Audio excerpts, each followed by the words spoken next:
Ah, the Etruscans, a civilization that isn't quite Greek, isn't quite Roman, and isn't quite Egyptian, but has combinations of two of the previously mentioned great empires.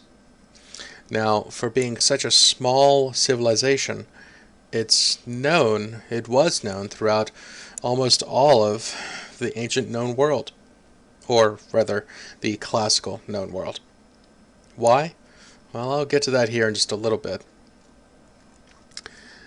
First, their architecture.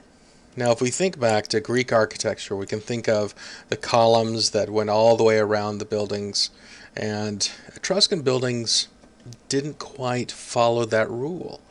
They had a single entrance with a single step up, and typically three entrances.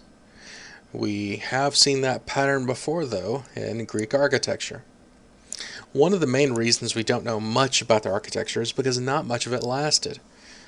Most of their work was either built with marble or with wood, and being where it is prone to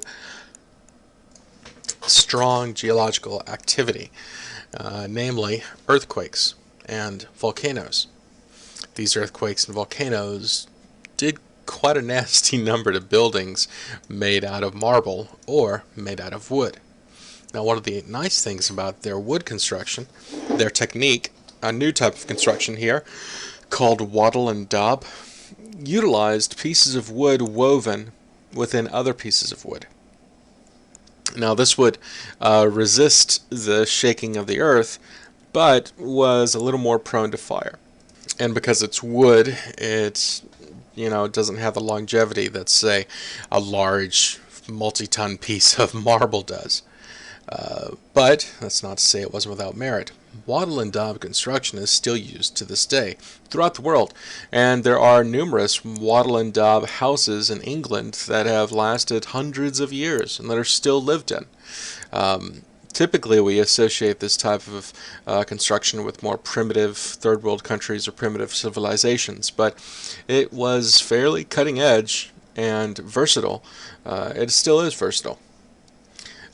You'll see that the daub part involves daubing of mud, clay, a mixture of the different materials like mud, clay, soil, and straw, the straw and the sand, or different things to keep holding it together as it's daubed onto the wattled or the woven parts.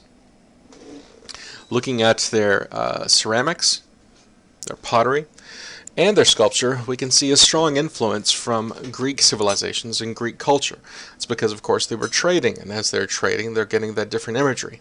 We've certainly seen this type of pottery before: the single handle, the fluted mouth, the drum. No, we haven't quite seen that design yet, but what we can say we've seen is the decorations. As well, we've also seen this great hero before, whereas in Greece he was known as Heracles, in Rome Hercules, here Hercle. Here Heracles is battling the Lernaean Hydra, while Cancer the crab nips at his Achilles tendon, his Achilles heel. Now, we could go back and try to classify this as classical or orientalizing, but one thing we can for sure see is the use of the lost wax method. This famous wolf, the Capitoline wolf, would later have these two babies added. These two babies play a strong role in the legend of Rome, the founding of Rome. And if you read your book, you would know, or perhaps you know from world history, that those two children are meant to be Romulus and Remus. Romulus, the founder of Rome, and Remus drifted off into, well, obscurity, while one of his lineage would found the city of Siennas. What we can see is some of the detailing that's really more associated with the orientalizing method, pre-classical techniques, approaching classical mastery, the idealized form, not much emotion. We can also see that there are some similarities to the orientalizing methods of Greeks, but there's also something else there. Think about the Greek sculpture on the left. Think about the fashion that's fairly common, but there's something different. That is the material, terracotta. Terracotta meaning baked earth. Whereas the Egyptians would carve their sculptures out of stone and Greeks carved theirs out of stone, here we have a use of clay. Fairly innovative use. The support there is to support the entire body, and we can see how the lines, the folds of cloth aren't quite as realistic as they were in the classical Hellenistic period. So there's that, again, that indication of the Orientalizing period. The lines of cloth kind of mimicked in the calves of the muscles here.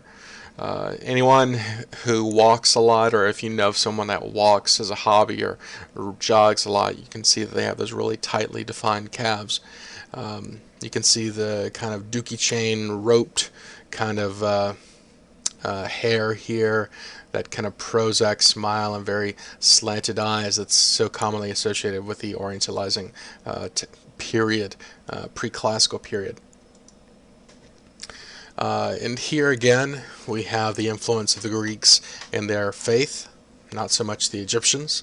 We have Heracles being elevated to godhood, Heracles being the son of a human and Zeus, here by suckling on the teat of Hera. He becomes a god, and thus it is so by this proclamation here held by Poseidon, known as someone else. If you read the chapter, you'll see that it translates the names of the corresponding gods here, the queen, and Heracles himself. The other three and this person not indicated in the text. And something else that's worth mentioning is that here's another divergence from the Greek civilization, and really from the Egyptians as well. You see, women had a much more equal place among men. I talk about that here, and the objects that we're looking at, these are mirrors. Women had more of an equal place among men. They weren't so much glorified arm candy. That's not to say they didn't like their bling. And really, this is one of the greatest accomplishments that Etruscans were known for, was their goldsmithing. Their craftsmanship with gold was, for the time, without par, going so far as to create intricate dental work with gold. This was something you didn't see in other ancient and classical civilizations. So it's probably one of the more prominent things about the culture that helped us stand it apart. Going back to the idea of women, here we have a woman reclining on a what? A sarcophagus. Now, she wasn't really this long. The sculpture has been made to accommodate the large box, or the large pedestal, so to speak. But when you look at her, you can see that she does not look weak. She does not look subordinate. She looks rather engaging. As well, she looks rather well off with her very decorative jewelry and clothing and such. Another sculpture to reinforce that idea that women were not just arm candy, they were more considered equals, is this sculpture here. I mean, when we look at these two people, I'm trying to find a better picture here to show, or at least a close-up view. When we look at these two people, this woman does not look weak or subordinate to this man. They simply looks like a couple of people talking at a party. It's like, so anyway, he said, hold my beer, so I held it, and he went jumping on down, and, you know, people talking at a barbecue or a party, or, you know, just people kind of hanging out, having fun. You know, maybe he's holding a drink, or maybe he's holding something for his wife while she tells a story. Who knows what's going on? Just to give you a different view of the sculpture, here's the second view. They look rather happy. They look content. He doesn't look to be dominating his wife.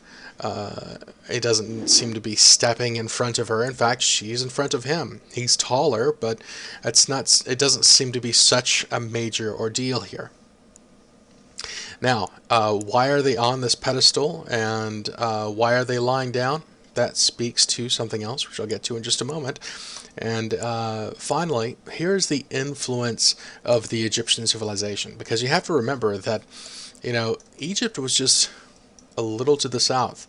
You know, you have Carthage, you have ancient Egypt to the south, you have Italy and the growing Italian city-states and powers, the tribes here, and Greece is over to the right. So they were trading with all of these different civilizations. And one of the things that they adopted from the Egyptians was a belief in the afterlife and the idea to preserve something for that afterlife. And they kept their dead in what were called necropoli, or rather a necropolis. These necropoli would crop up, no pun intended, would crop up and form something that looked like a small village. These buildings, which while look like homes, were in fact homes for dead, homes for the dead. Using a new type of construction, so far we've seen post and lintel, we've seen load-bearing construction, and now we see something else using arches called the dome and drum. The dome being the top and the drum being the circular support. These domes and drums would come in various sizes and would be homes for these sarcophagi. You see, typically there were two types of burials. You either could afford a sarcophagus or you could afford something like this. That's not to say one was worse than the other. Some people just had a little more bling, a little more money to spend, and some people had less. Now, the question, why were they all lying down on these sarcophagi? Why not, have some realistic sculpture? Well, that's because when you went inside the sarcophagi, or when you went inside these mausolea to be interred, to be kept, there was an organization to it that kind of pushed that idea of life after death. You see, these people were partying. The Greeks, the fact is, the Greeks really knew how to party. They would simply hang out on benches and pillows, and they would drink, and they would carry on, and then when they got too tired, they simply just passed out right there. Whereas us, we're doing keg stands and standing and falling on tables and jumping on tables and falling over from tables. They're just drink it or you pass out. And when you enter this little building, there's the guy at the center saying, "Hey, come on in, keys in the bowl. Let's turn up." As I don't know if they still say that now, or so they're having a party. Imagine, if you would, you were depositing a sarcophagus in this room, and thousands of years ago, you were one of the few people bringing the sarcophagus in here, and you had your oil lamps, and you were lighting the way and bringing it in. By the light of the candles, by the light of the lamps, by the light of the lanterns, what have you, those shadows would dance about, and for a moment, it probably really would look like those people were still alive. And what are they alive doing? They're alive partying, having fun, just talking. That's a rather beautiful, kind of romantic notion to think, oh yeah, they're still carrying on. Now these buildings came in different shapes and sizes, obviously, and some buried or kept very specific individuals. While this was not necessarily a tomb for chefs, if you look at the various weapons, shields, armor, rope, and so forth, you might think that this is a tomb for soldiers. Soldiers, generals, men-at-arms. And so the form fits the function. I need a tomb for soldiers. Well, let's give it all these hard edges, make it look like a barracks, and let's put some weapons up in there. It'll look really good. And so they can carry on talking about, great battles that they had and feel at home surrounded by the weapons and tools of their trade. If you could not, of course, afford such accoutrement, such accommodations, you could still have an urn made. And on top of the urn, a small likeness of your face, of your form on top. So, either way, Etruscans were concerned with the afterlife and wanted to preserve something of themselves into that next chapter. And while we don't have a translation of their language, all we have are these funerary decorations, their art related to death. We haven't quite figured out what all those decorations mean. What we have seen, though, are celebrations. We have seen celebrations of life, celebrations of so many things, and for all of those different celebrations and all of those depictions, there's always one somber, sobering reminder of death, the finality of it all. It can sometimes be in your face, very strong. Here we have what appears to be a pair of angels, one appearing more to be a horned demon and one appearing more to be an angel. And mind you, this is before Christianity, so we can't quite say it's this, that, or the other. Obviously, it's after or a long time after, but before the time of Christ. But after, you could say there's influence of the Old Testament. But what you cannot deny is here's a couple of winged people. Are they demons? Are they angels? Or are they related to other gods? It's really rather interesting. But what are they standing next to? This giant dark door. A door to the afterlife or a door to something else. So much care went into the decoration of these tombs, and right now you can't see it very well. Here is a drawing made from rubbings and studies of the wall. You can see again a celebration of sorts.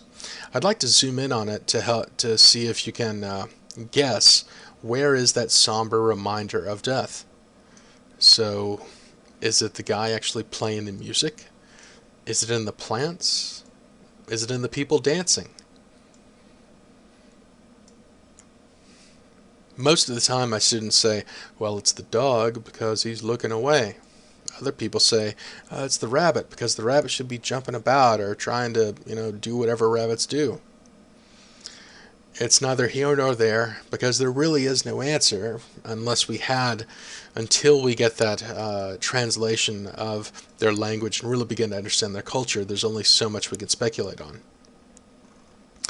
The Etruscans were, without a doubt, a very unique culture, rich in art, decoration, and it is a short chapter because it was a short-lived culture, which would later be absorbed into the Roman Empire.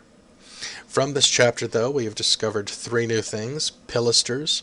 A pilaster can be seen here, kind of squarish, but more easily seen here. A pilaster is a squared column. You could say pilaster or pilaster, doesn't really matter. Tufa, a type of stone to be worked. And of course, wattle and daub, this construction technique here. That's it for now. If you have any questions, if you have any concerns or comments you'd like to add, feel free to write me by email in Blackboard, or with your email, drop me a line, or of course drop on by the office. Thanks again, and I'll see you in class.